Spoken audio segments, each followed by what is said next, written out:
Hello guys, pasyal kami kila Nanay Norma. Saan ang gate? Saan ang pin? Ha? Isang duman si Kuya Ruel. Ha? Ito. Yun. Ikaw naman, pinapalupot lang. Hindi. Wala na yung bahay nila Ate Leti. Tibag na. Lahat ng mga tira dito wala na. Balik natin. Ha? Wala na. Wow. Sakit ha.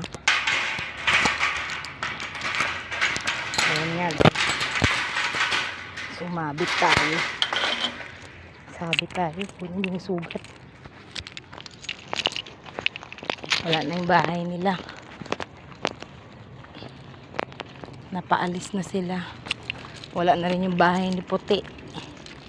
Napaalis na rin siya. Wala na rin yung mga bahay-bahay doon sa mga gilid-gilid doon sa dulo sa dati kong tinirhan.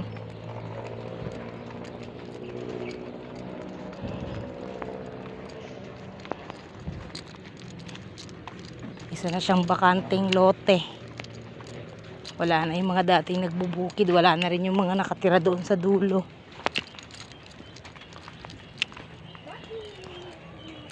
Wala na yung nakatira sa Acacia. Yung dati may pila-pila nakatira dyan.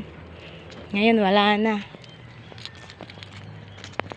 Ito ang daang tinatahak namin papunta kila Nanay Norma. Dito po kami madalas pumupunta. Si Nanay Norma ang nag-aakay sa amin sa church.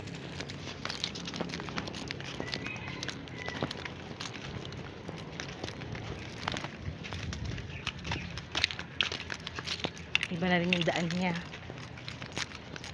Binigyan siya ng right of way. May madaanan siya papunta sa bahay nila.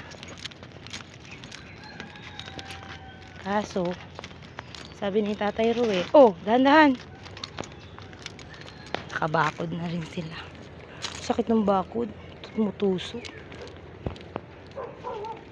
Sigaw ka nga. Ay, wala nga. Nakapadlock yung bahay nila. Tsaka nakakawala yung mga aso.